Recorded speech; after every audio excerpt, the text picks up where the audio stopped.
guys, welcome back to my channel. I am Crank Addict, and this is the channel for crank addicts like me, and hopefully like you. Today we're back on the Lamborghini Countach. We gotta get this thing cleaned up so we can see what we've got to work with. And while I'm talking, I'm also going to be discussing ways to make this car better. You know, when you're cruising down the road and you see a Countach go by, your girlfriend says, "Yo, look at that Countach." You think, "Oh, that's a fake." How do you know? Well, I'm going to enlighten you. This Lamborghini was manufactured by Prova somewhere around 1988, 89, 90. As we mentioned before, it has a 1992 parking sticker for the Hollywood Versailles Towers. So yeah, it was pretty new back then. Someone did point out to me that this is not an original Lamborghini Countach windshield, even though it has a slight curve to it. It's not much, but it's definitely a curved piece of glass. It is a little short, and I did some measurements on it based on what I found online. And yeah, it's about 1 inch short on the sides. Well, the whole width, maybe 1/2 inch here. 1/2 inch would bring it out to there, and then of course the little weather stripping for the window would cover up the rest of it. You should not see that strip going down through there. And in fact, that's my first tip. All right, so tip number 1, a real Lamborghini does not have this strip of body color down the side of the windshield. When you open the door up, I don't know if I can't open this one right now. There you go. When you open the door up, this molding and the weather stripping should go all the way out pretty close to the edge there, so that all you see is just the door here off the side. So that can be a big giveaway for a fake Countach. Well, I want to get this Frunk opened up, but the latch inside is rusted solid. No matter how much I pull it, it won't pop. And I tried to pull it from underneath there. I have this thing on the lift right now, and I can't get access to that latch from underneath, which is probably a design flaw. I'll have to fix that in the future. So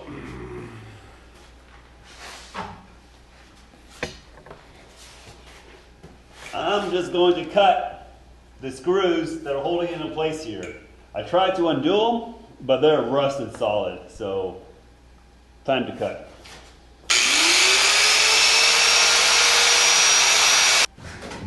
There we go. Oh, nuts and leaves and all kinds of good stuff I gotta clean out. Some critters have been living here, and this is where they hid the look at this, guys. This is funny. You guys all seen the modern day painless wiring harnesses. Look at the size of this harness fuse block here. This is horrendous. Let me turn my light on so you guys can see. There we go. This is just horrendous. Oh my gosh. Yeah, it's made by Little Fuse. Oh, okay, it's a brand name. Circuit board, but yeah, that is not gonna stay. I've already got one just laying around the garage that I can use instead of this thing here. This is bad. Okay, excellent. Another giveaway for a fake Countach. If you're cruising down the road and you see one fly by you, look at the body molding here. Real Countachs will have a black strip, urethane strip, around each of these body lines. Around the fender flares and down around the sides. All these are marked off in black. Obviously you can't see that on a black Countach, but if the car is white, yellow, red, silver, you're gonna notice that going down the road. So that's another big tip off if it's a fake Lambo. Not many people with fake Lambos will put that strip in there. Remember that one. All right, well, I got all that crud cleaned out of the Frunk. This board still has a lot of crap stuck in under the wires and stuff, but I think I'm just gonna cut that thing out one of these days. I can leave it in there for now.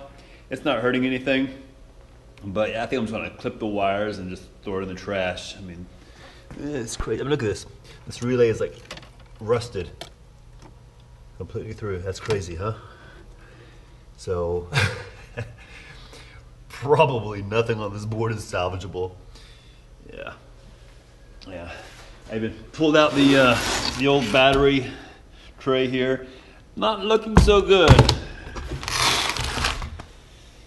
But this is a really bad spot for the circuit board because this thing here gets water in here when you're driving down the road. So that's kind of a bad design there. There it goes from the front. So yeah, the water goes up through here, underneath the spoiler, right through there. So yeah, we're gonna fix that. That's not so good. Another big giveaway for a fake Lambo are aftermarket wheels. Original Lambo wheels can run you $2,000 each and up. I've seen a set go for $20,000 on eBay, which is insane, but if you're paying that, then hey, kudos to the seller, you know? But these are centerline wheels. These are the old Champ 500s. They're a 3-piece wheel. It's a very nice wheel for the day, but these are not authentic Lambo wheels. And like I said, it is a dead giveaway.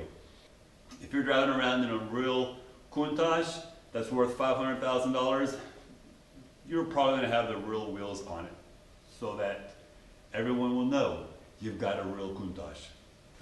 The real wheels changed over time. Originally, it was like a forged one-piece with a 5-hole design that kind of like stuck out at you like a 3D. Those were called the old Bravo wheels. Really cool wheel back in the 70s.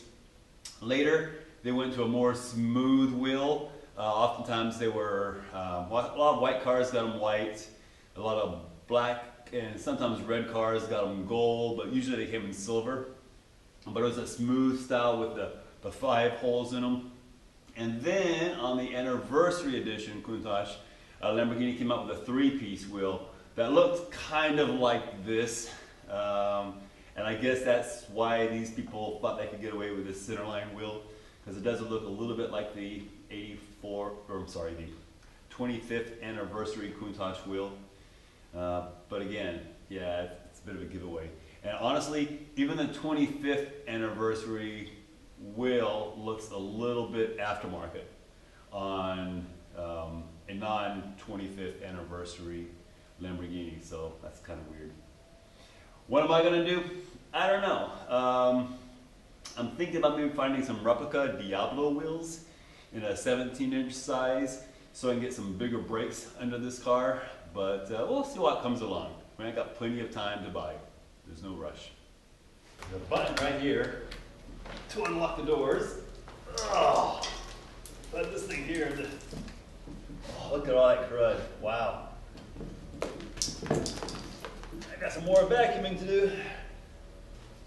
Oh.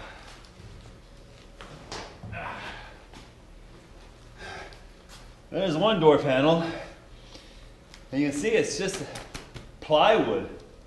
Really, with a few screws in here and vinyl on the backside, and I'll be redoing all of this in fiberglass and leather. But at least we have a pattern, so we'll save this. Might be useful later. Look at all this crud in the doors. Oh my gosh. I've already pulled about 50 pounds out of this car, and there's more to go. I had this trash can here completely full. I just dumped it. And yeah, you don't think, oh, 50 pounds, that's not so much, but that's a whole trash can full. Oh, that's nice.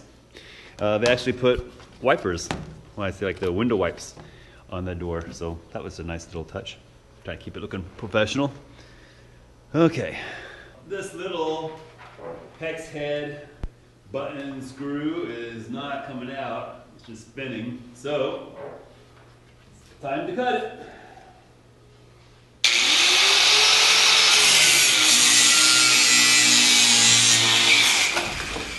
Woo.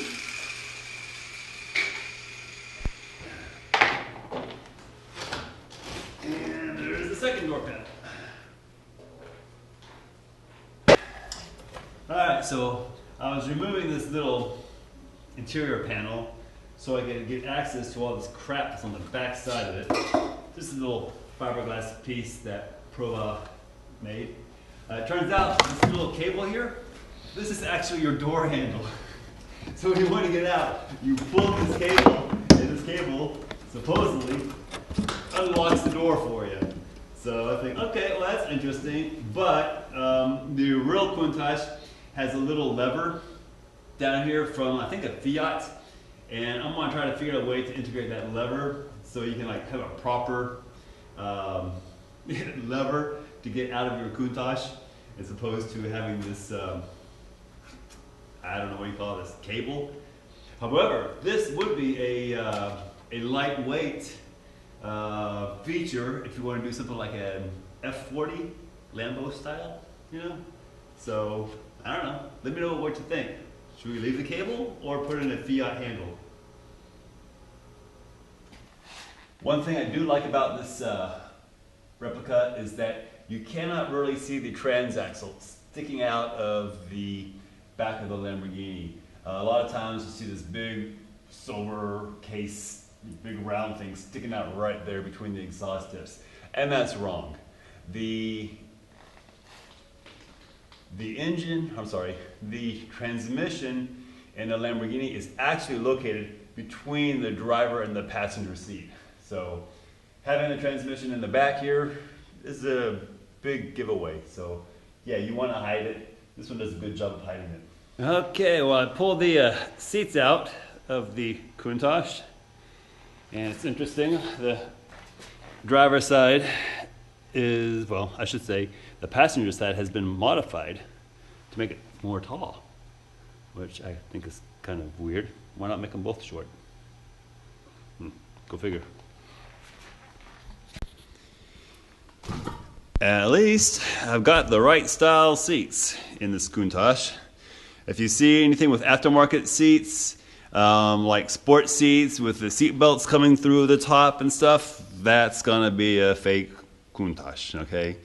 You just don't see that in real Countach. Now the later 25th anniversary Countaches and I think the 88.5, the one with the side skirts but the regular air scoops, they have a flatter style seat that's very thin and will work well in a Countach.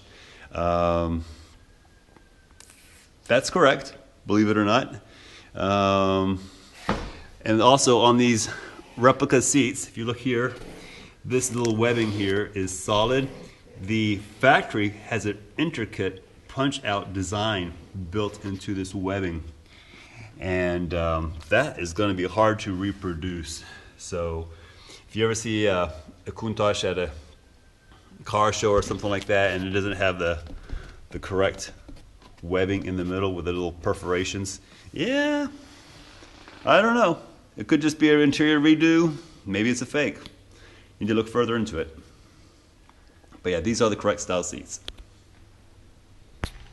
But anyway, working on the carpet here. And this is a little disappointing, but I was expecting this. Look at all that rust. Those are just, I don't know, probably 18 gauge floorboards there, welded in. Probably never treated, never painted, just left raw from the Prova factory. And that seat belt bolt there, oh, just totally rusted out. Alright, but yeah, I'm gonna keep cleaning. I wanna get the center console out of here so I can see what's underneath that thing. I think that's gonna be a mess.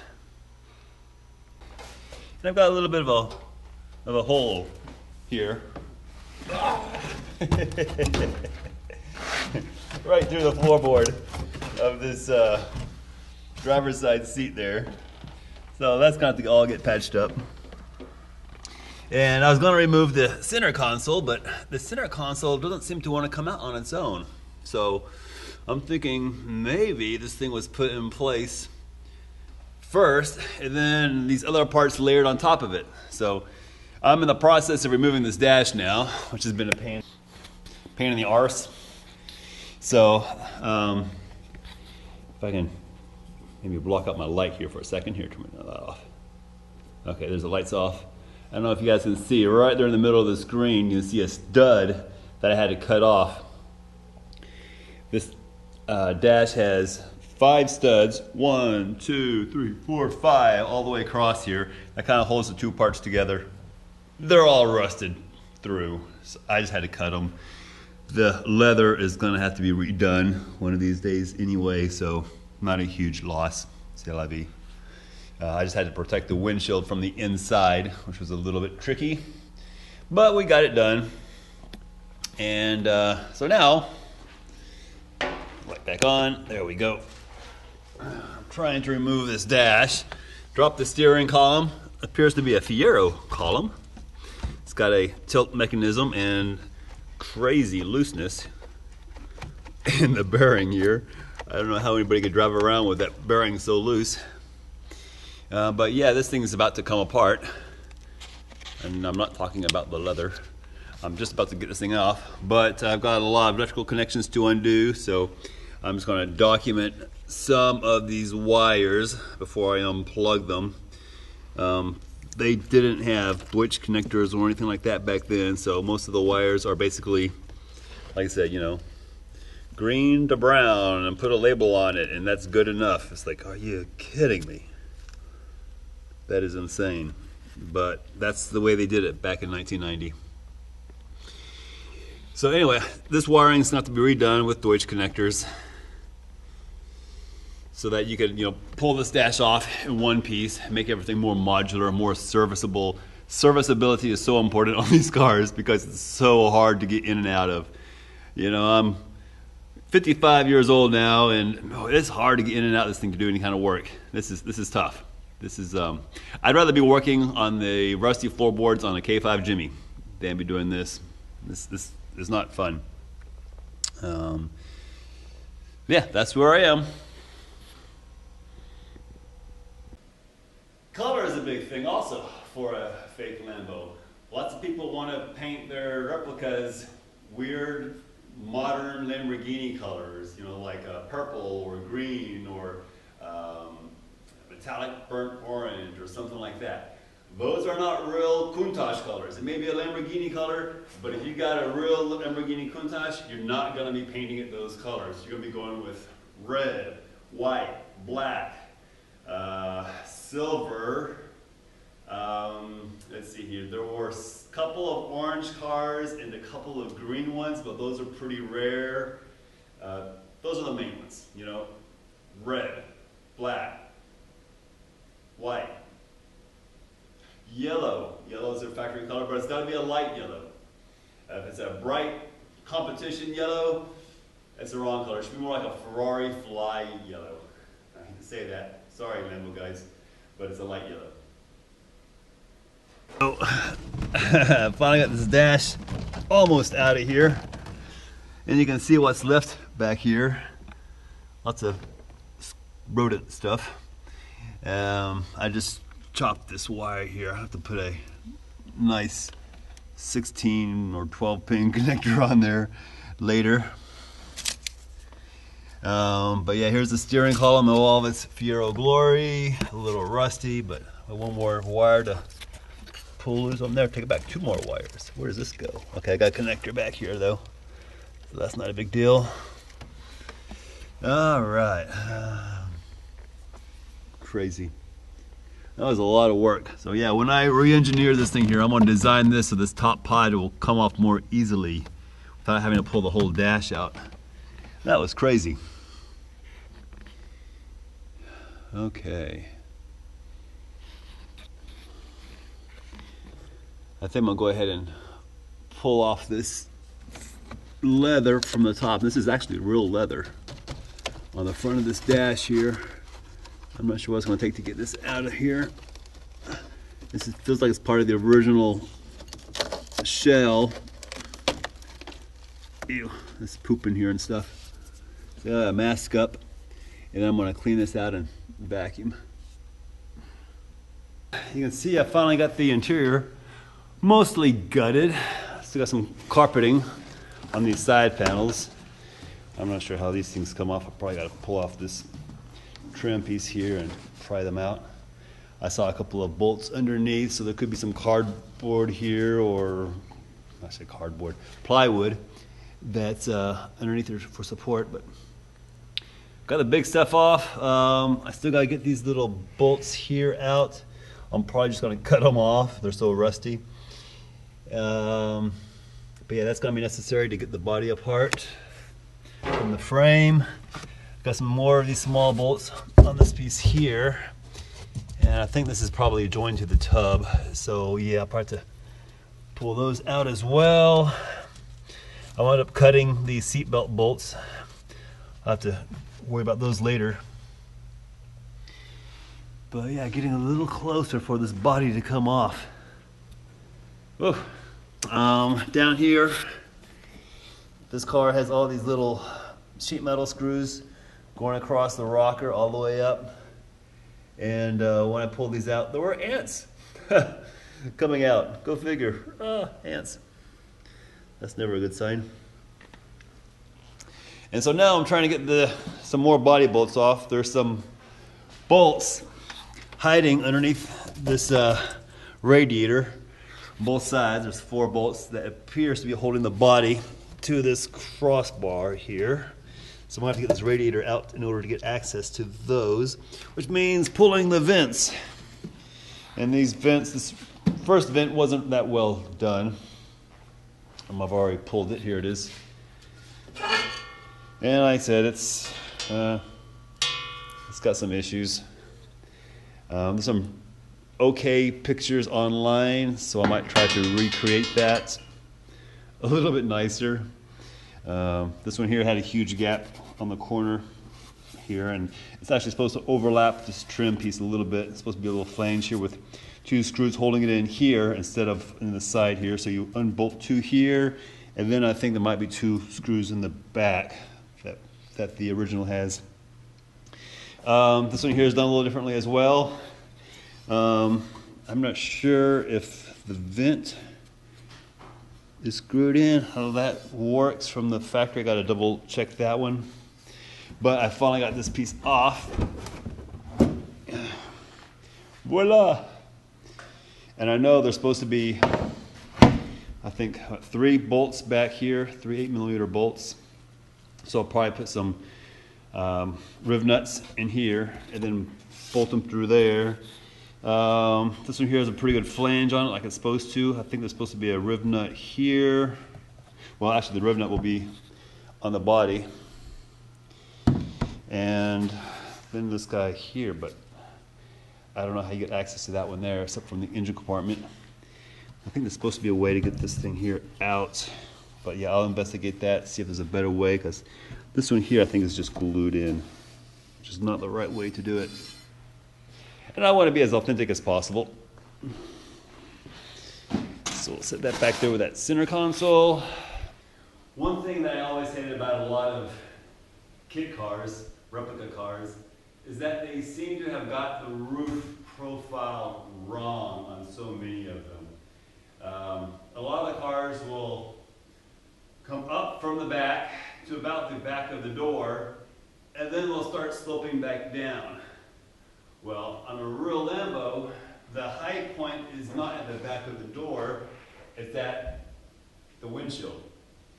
So this whole section of roof needs to be flipped, well, not flipped.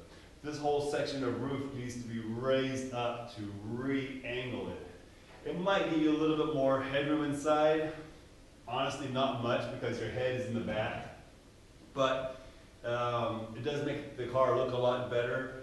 Also, you get rid of the exceedingly flat roof, which isn't correct. There should be a little bit of a curve to it. And that's something that I think I might want to work on later on as well, is trying to correct that. We'll see how difficult that is. But yeah, if you see a Lambo with a tabletop roof on it, not real. Also, there was a SEMA Countach. I say SEMA, I mean it's the trade show, Specialty Equipment Manufacturers Association. Really cool show to go to if you ever get a ticket to one. They're hard to get into sometimes. But there was a green Lambo there once that had a glass roof on it. Dead giveaway. Not a real Countach. People with real Countaches don't do that to their Countach. With the exception of Rod Stewart. Rod Stewart actually had his Countach converted into a Targa, which was really cool. They did some strange stuff with the windows to make it all work here. Really turned it into a bit of a roadster than a Targa. But yeah, that is a cool Countach. It's like a 77 model or something like that, maybe 79. But yeah, that was a cool Countach back in the day. But yeah, you're not going to see Targa roof Countaches, you're not going to see sunroofs, you're not going to see glass roofs. They're going to be solid, or else it's going to be fake. You know it's going to be fake. There's only one Rod Stewart Countach out there, and chances are you're not ever going to see it. Remember, there were only 2,000 of these cars ever made. And just like the Shelby Cobra, there are a lot more replicas out there than real ones. This here is interesting. This is a gas-filled release lever that they put in here. I actually like this lever a lot. This would work pretty well for a trunk release. It's supposed to be a trunk release on the side panel here. So I might do something like that over there if I can figure out where this piece came from. Nice little... I had to put the camera down to do this. Apparently there's a spring in here that's popped or something. I'm not sure how that spring goes. Supposed to be some kind of a spring back here to pop that open, but it was not available. But that is not how Lamborghini did it originally. Originally, there was a screen. Get rid of the screwdriver. There was a screen here, and that screen could be pushed out of the way to reveal the gas cap on the inside. The gas cap is not supposed to be in the side scoop itself. So this will get redone. I don't like that.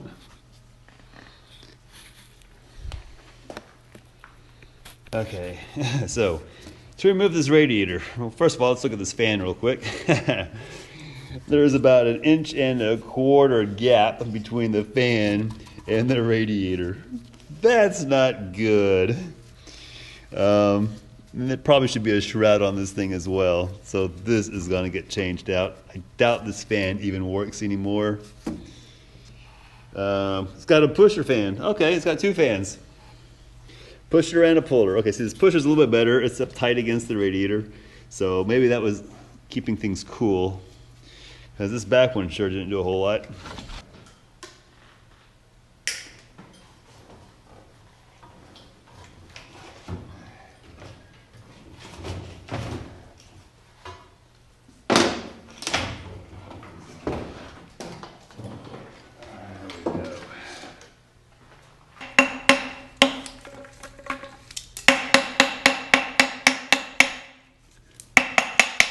Alright, well I clean up all that rat stuff, and this is not looking good. We've got some kind of hex head fasteners on here. That will surely strip out as soon as I put a wrench on these things. So I'm going to pull out the liquid wrench and take care of this.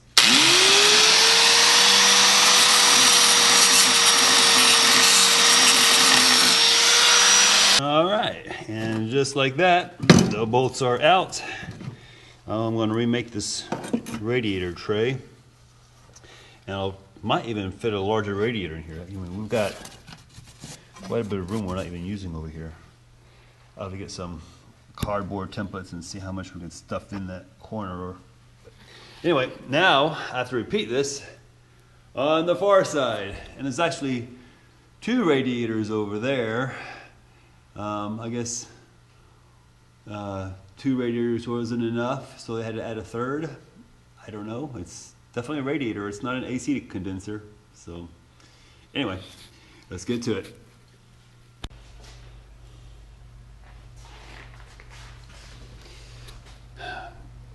Okay, well I got the vents off the passenger side, And you can see the two radiators.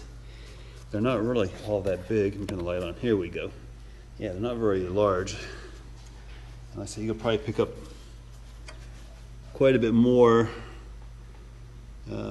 cooling area if you did like a tank on top and a tank on bottom. Then you spread it out a little bit further side to side. I don't know. But this is the second radiator that's been plumbed in behind it. Like I said, I'm not sure if they did this routinely or if the original owner did this after the fact. I know it gets pretty hot there in Los Angeles, so maybe he needed the extra cooling. But yeah, we're gonna have the same issues. We're gonna take this fan off. Now, notice there's no pusher fan on this one here. So the puller is actually what came from the factory, which is crazy because, like I said, there is an inch gap between the fan blade and the radiator, so that's not going to pull a whole lot of air. So that is probably the issue. Remember, this car was built in about 1990, so technology has come quite a ways in the last 35 years. I don't see the crud underneath this one like the other one had, so hopefully this thing will come out a little bit easier. Here's something they did here. I was going to show it to you. This car here has a release inside this vent, and this release goes to the engine cover. And then once you get the engine cover open, there's another release down here to pop the trunk. Now, if you ask me, I think it makes more sense to have this one here pop the rear trunk, because you get access to that a lot more often than you need access to the engine cover, and then you can just have a little pull cable in here to pop the engine cover. But hey, I didn't build this car. It is what it is. All right, well, this Countach is missing the windshield wiper, and Countachs have an interesting windshield wiper. It actually has a dual wiper where you have a main wiper going across and then a small auxiliary wiper off to the side. And those are kind of difficult to reproduce. Yeah, they're kind of pricey too. It's a few $100 for that windshield wiper. So if you see a Countach that doesn't have one of those wipers on the front, it's probably a fake.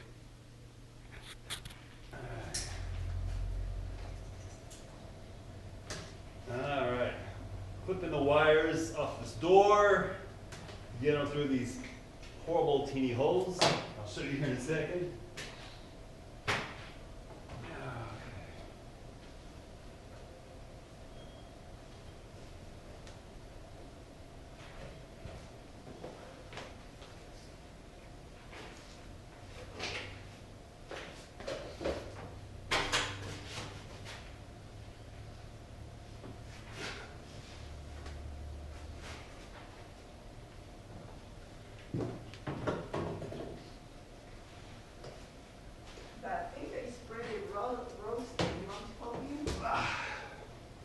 Yeah, you can grab the strap so I don't get tangled up. It's inside the door too.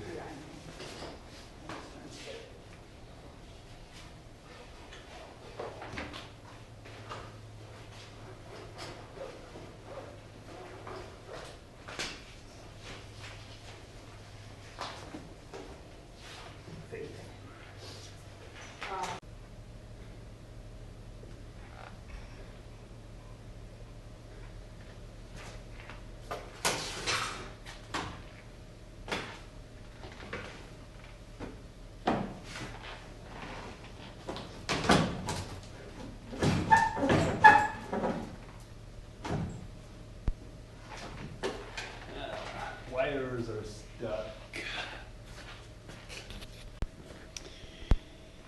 Yeah, and this is something I may change on the car as well. This spoiler has to be redone anyway, so this would be a good chance to really make it look nice. This spoiler here should be attached to this bumper, but they should be removable as a unit. You should be able to unbolt these spoiler and side skirts from the body itself and drop it out. You should be able to slide this bumper off. And of course, obviously, this one here is attached to the body. So that's not correct. So we may have to figure out a way to fix that. Make that look more genuine. Because that, yeah, this thing needs to work. You can actually get a factory Lamborghini front bumper for about $1,000, which isn't actually a bad deal. It's probably the best deal that I found out there so far for a real Lamborghini part, considering the little emblem itself goes for $1,000 in new old stock condition. So yeah, $1,000 for a new front bumper. We'll see, maybe. We'll see.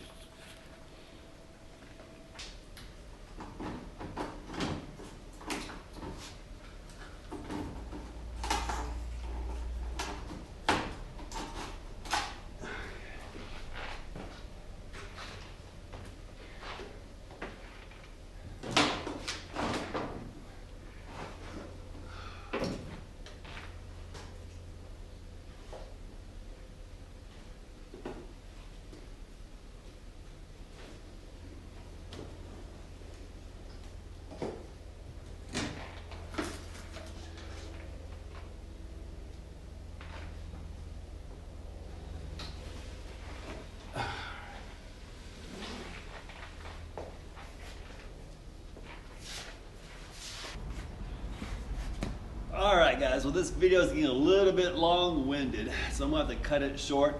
But stick around, I'm going to try to put the other half of this video out tomorrow so you can watch it back to back. Otherwise, this is going to be an hour-long video. You know, it's just too much stuff going on. And I've got a lot of footage on the cutting room floor, but it's still just too much. So anyway, I appreciate you guys sticking to the end. Get ready for tomorrow's video, and I'll see you again then. Thanks for watching.